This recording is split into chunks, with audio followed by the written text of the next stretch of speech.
Well, it looks like it's time to panic on Wall Street. Inflation is once again higher than expected. Today's CPI report, the headline number came in at 8.3%. The expected number was 8.1.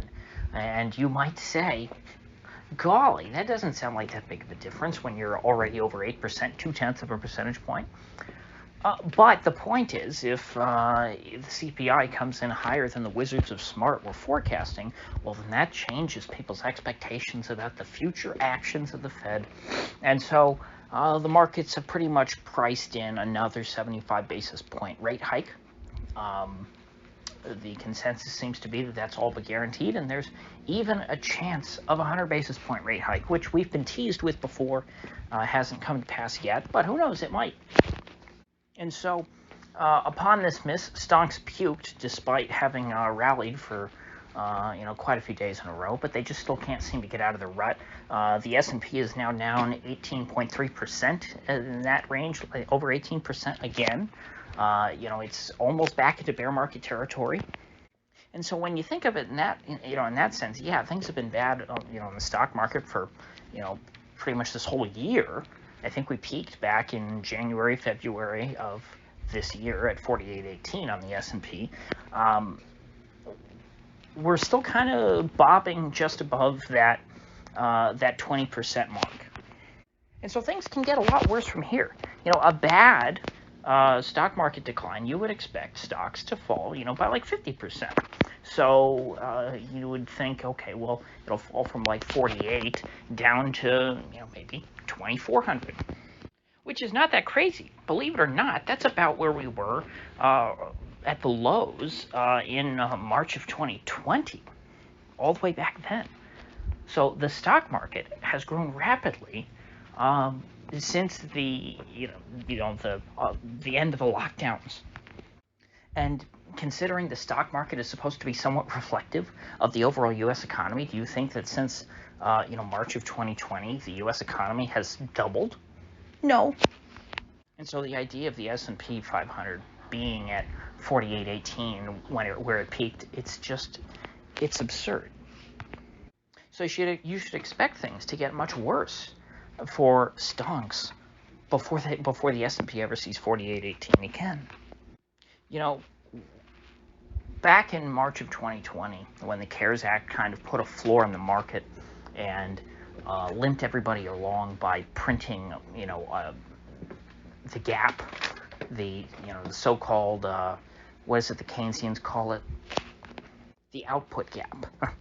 The government, through the CARES Act and all of these other spending bills, printed the output gap left by the lockdowns and tried to replace economic activity with printing money. And the result has been the, now, year and a half, 2 years of inflation that we've been experiencing. So the only way out of this is for us to take our medicine. All of that spending, all that inflation, did not cover up the recession. It did not do away with it. It did not cure it. All they did was kick the can down the road. And so ultimately, we will have to suffer the full effects of the lockdowns from March of 2020, plus the existing asset bubble that was already formed at that point. And that'll be the cure for what currently ails us. We're going to have to crash like we've never crashed before. Everybody in the Fed accepts that at this point. I think it is the mainstream opinion that the effect of the Fed's actions will be to crash the economy. That is the goal. Now, the Fed won't tell you that's their goal. Their goal is to fight inflation. But as I said, this inflation can only be cured by letting this phony post-March of 2020 House of Cards economy collapse. And so considering that the CPI, the meager, understated CPI measure that the Fed uses, is still beating expectations, they're going to have to kill the economy harder. Think about it. Look at the housing market. The housing market hasn't really collapsed yet. I mean, yes, we have the signs of it. But housing prices are a huge part of this bubble economy. It's one of the major fixtures, along with the bond bubble and the stock bubble. So I see no off-ramp anytime soon. The rate cuts that everyone on Wall Street is dreaming about aren't coming anytime soon. I think that for the Fed to even think about rate cuts, things are going to have to get really, really bad, worse than they are right now, because right now, what's bad is inflation. That's what's really hurting people. And so, sure, will, not manufacturing, but inducing a depression in order to fight inflation. Will that lead to backlash against the Fed, and they'll, cut rates and say, oh my gosh, we're so sorry, we don't want to, crash the economy. Yeah, but that will come after the crash. The Fed knows, I think at this point, that this is their only choice to fight inflation, and the pressure is on them to fight inflation because that's their job. And once we're in a depression, hopefully inflation will no longer be an issue. We hope. Now, if the government keeps up its spending, which they will, it is possible that inflation could still remain somewhat elevated. But I'm trying to be optimistic. I'm hoping that we can have a deflationary depression, which, of course, if we do, then the Fed will completely flip-flop and say, oh my gosh, we got to have 0% interest rates because deflation is so bad, and they'll start singing their old tune again. The question, however, is what's left of the current economic establishment after all that is through? I think that our institutions are quite fragile.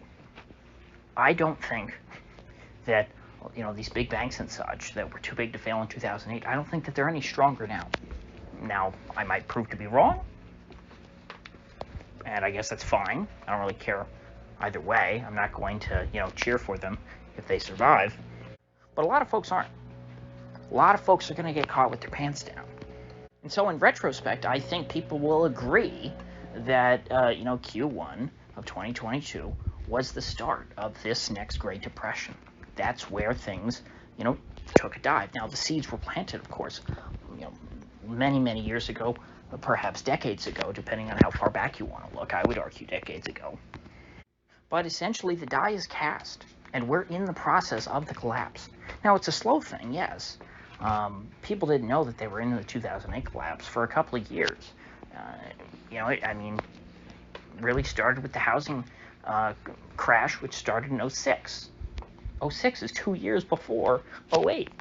So yes, by 08, late 08, late summer, like around this time, I think, 2008, the average person understood, oh yeah, the economy's in a free fall where there's a financial collapse. But they didn't know that in 2006 and 2007 so much. But I think that the war in Ukraine and all that, historians will like that narrative, and I think that they will tie the start of the collapse to that rather than maybe the start of Fed rate hikes. So now that inflation is remaining elevated and the rate hikes are coming, the next thing we really got to watch for, I think, are, since stock prices are collapsing, we want to watch for real estate and unemployment. Those are going to be the next two shoes to drop. Probably unemployment first, because unemployment moves a lot faster than real estate. So, with that said, I will see you folks back here tomorrow.